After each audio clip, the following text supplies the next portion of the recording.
భారతదేశంలో.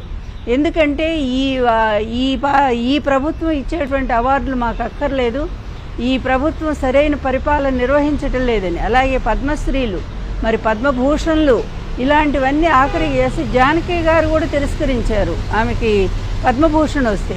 మరి అలాంటి వాళ్ళందరూ కూడా అదే మాట్లాడారు, సరిగ్గా ఈ ప్రభుత్వ వ్యవహారం సరిగ్గా లేదు కనుక మేము తిరస్కరిస్తున్నామని.